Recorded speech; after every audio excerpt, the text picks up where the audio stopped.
Is Inkulnati worth our time? We're about to find out. Welcome everyone to episode 191 of 1 Hour, 1 Decision, 1H1D. I am Chris. And I am Tom. And we take 60 minutes and play a random game on Xbox Game Pass and decide, well, Tom, did I say that right? No, I don't think you did. Damn it. I think it's Inkulnati, like All ink right. and Illuminati. All right. Well, I screwed up. Already. Show's over. Anyway.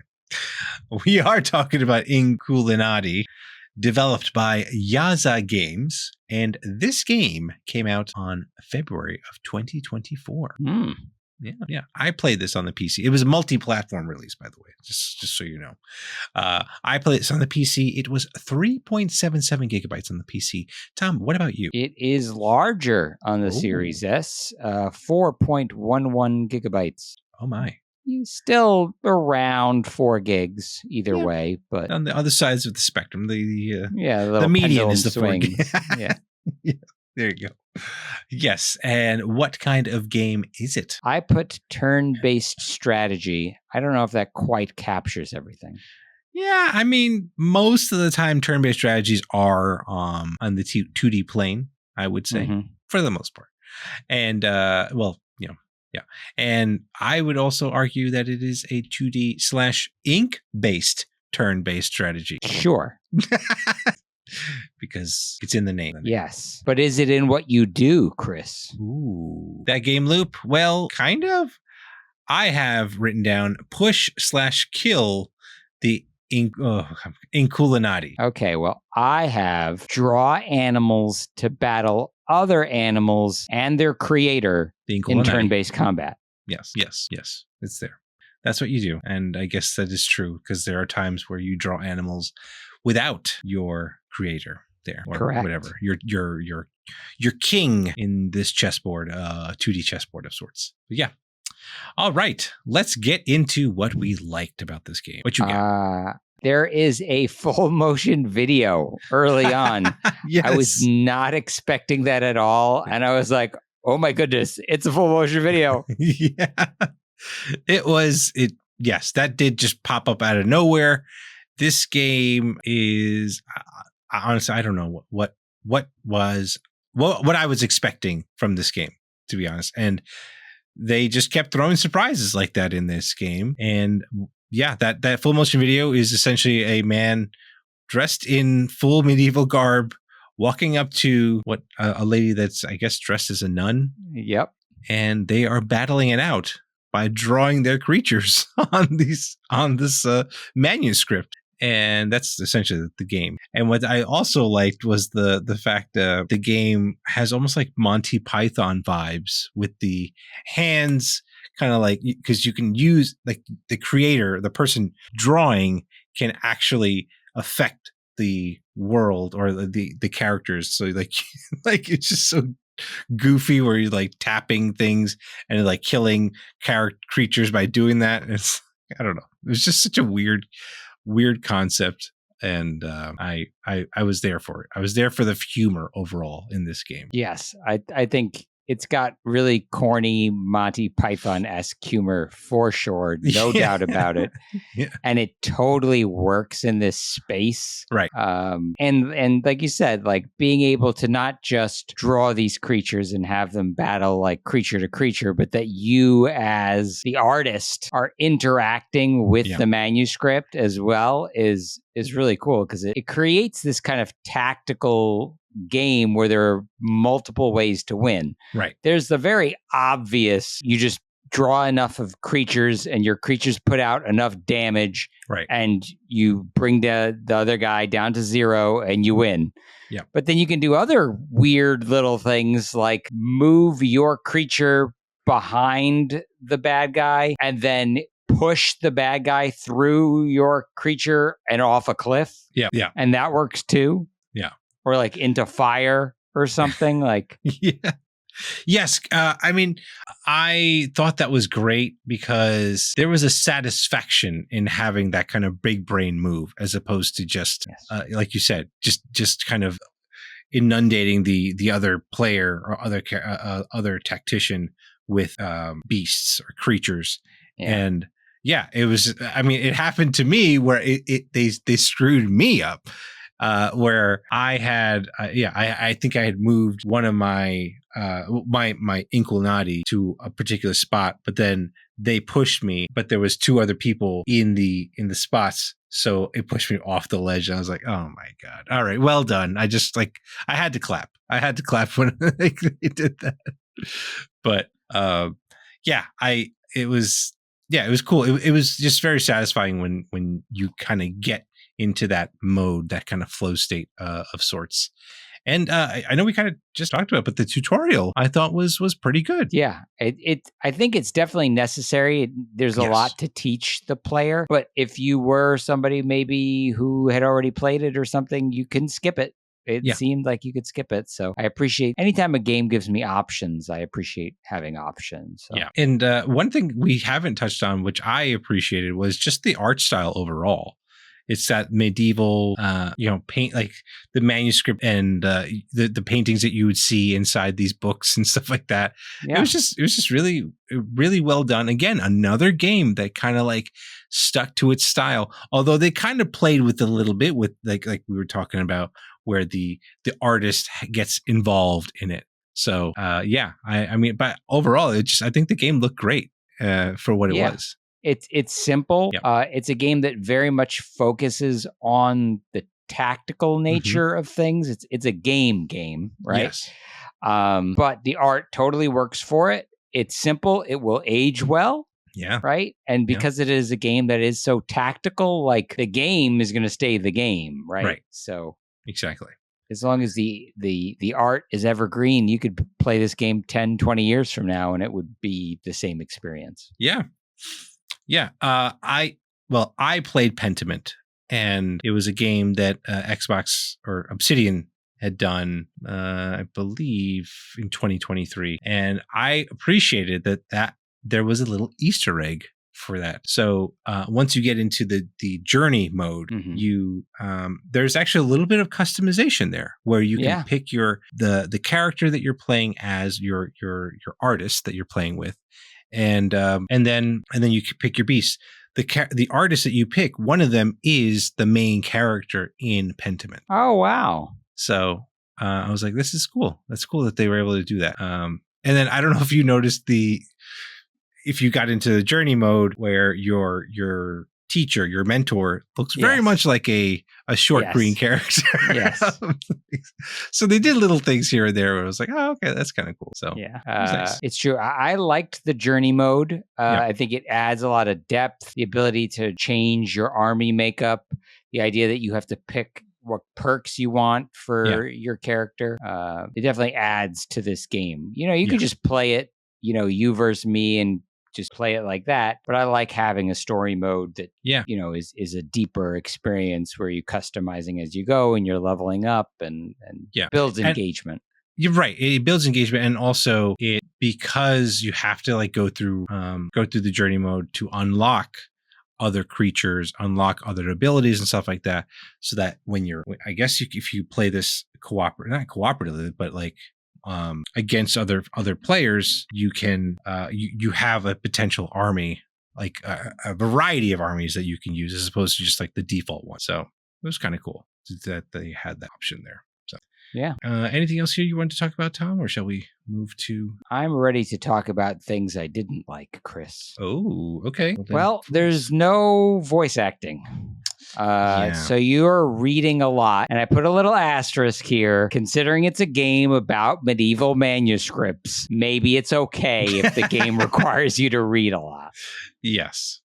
Yeah, you do read a lot. Thankfully, there's no Charlie Brown voice, or there's no kind of dot or whatever noise that is that people use. So it's just, like you said, a lot of reading. And then you got the little the medieval music in the background, kind of serenading you as you continue to play the game. So I wasn't too worried about it. I thought overall just the dialogue was funny enough that it was just it was there. But speaking of dialogue, though, you do in the journey mode get dialogue choices. And the thing I was a little confused about was does that matter? Is it just to be funny, or does that actually affect what you do, because there are certain parts of the game where you're not doing the battles, but there's like maybe a situation that you have to deal with, where you can get particular like upgrades or whatnot, and that's fine. Like that when the dialogue is there, it makes sense because it tells you what you gain or don't gain. Sure.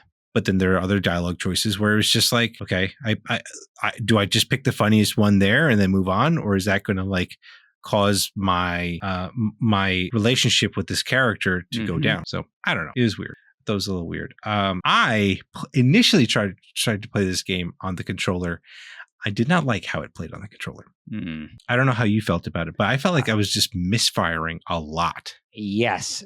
My second thing after the voice acting was that I messed up controls for a bit and had to redo things a couple of times. Okay. So despite the tutorial, I had trouble with the controls on the controller. Right. Yeah. It felt much better on mouse and keyboard. That doesn't surprise me at all. Yeah. But I mean, like the game, there isn't really much to it.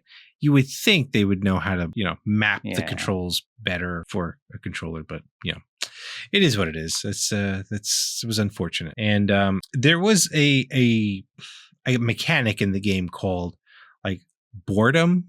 So like as your artist, if you keep drawing the same beast or same character, they essentially get a boredom rating on them. That means if you keep drawing them, you will cost you more ink to draw them because you're so bored of drawing them. Yeah. So I don't know. It was just like the game's challenging enough as it is, and now to add that on your first run too was just like, come on. It does seem like the kind of thing that should be layered in later, and not maybe in the early stage of the game. Yeah, I mean, especially since overall, I thought the tutorial was done well so that like they kind of guided you into the journey mode. And it's like, so just like one more step of just guiding me into, okay, now we're going to add this boredom system into it or whatever. But it's fine. It is what it is, but it's just a nitpick. For what it's worth, Chris, that is the way that I teach people board games, generally speaking. If I'm trying to bring somebody up to speed on a board game, I will start with the most basic mechanics. Sure. And if there is some kind of advanced mechanic, like let's go a couple of rounds before I tell you about it. It's fine. I won't use it, so I won't be, winning or something. Right. And you don't know about it. And now here the mechanic exists, and now it exists for everybody, and we'll move forward from here. Yeah. So that's unfortunate. I mean, again, just a nitpick up there. What else you got here, Tom? I think this game is really slow paced. Okay. It's a thinking game. Yes. Which is fine. I mean, that's what it is. But as a consequence, like I really felt like I didn't get very far. And part of that is getting hit with so much text and a lot of things to track. You're tracking a number of different stats and things all at once. Right. I mean, this is not like a Magic the Gathering kind of game, but yeah. I felt like the game, the rounds does have some Sure. Similarities there. Right, because like each of your creatures has like abilities and then like cooldowns that you have to deal with. When they enter the field, they're asleep. Right. Right. Yeah. Oh my God. We are playing a card game. And oh my God, are we playing a roguelike also? Is that what just happened too? Because we're talking about runs, we're talking about particular rounds that you can go and collect prestige and whatnot, and then to upgrade your character to that. Yeah, we're playing. Sure does feel that way, doesn't it? Lord. No, I got lulled into it. In its slow pace, Tom. So I don't know. I wish there was an undo button for when I fumble stuff on the controller, especially if like the enemy hasn't gone yet. Mm-hmm. If I accidentally moved my character to the left and I didn't mean to do that. Yes. I feel like, the game should have been a little bit more kind to me and let me undo it. Yeah. At least that first playthrough of that journey. Yeah. Do it in there. Something. Anything. But yeah, they don't have that either. It's okay. Anything else here, Tom, before we get to our other thoughts? Maybe I'm beating a dead horse here, but like the tutorial took up almost my entire hour. Really? Okay. Yeah. And then I discovered that the tutorial was only 1/3 of the tutorial that I actually played. Okay. Like the tutorial, the mandatory tutorial, I suppose, is only 1/3 of the full tutorial. Oh. Like the advanced tactics and stuff like that are not taught to you like from the jump. Which, like you can I go mean, back like you and said, do makes that sense. after. Yeah. But it's just, I don't know. It feels weird to spend 40 minutes on a tutorial. That's you know. That is long. I don't remember. Maybe it was 30 minutes. I don't know. I just remember it taking, like by the time I got out of the tutorial, I looked at the clock and I was like, wow. Yeah. That was all tutorial? Well, like you said, there's a lot of things you got to keep track of. So yeah. It's necessary. It's dense. Cool. I guess we'll get to our other thoughts here. How long to beat says this game takes about 8 hours to complete. Okay. Yeah. I buy it. I believe it. But nice. 8 hours the way I was playing it, or 8 hours like you know what you're doing? I don't know. That's a good question. I'm not sure. That's how long to beat. So maybe someone that did it as quickly as possible. So this is xCloud capable. I might have misspoke earlier. I don't think there's any multiplayer. I believe this is a single player game. So womp womp. Although it did mention that you can potentially play other character people, but like it was just kind of like an aside. I don't know. It was really weird. They kind of mentioned that and then they just kind of dropped it. I don't know. It's weird. What you got there, Tom? Okay, so I did a little digging on Yaza Games, try to learn a little bit about them. They're a small studio in Poland. Oh. This game, and I'm going to butcher this.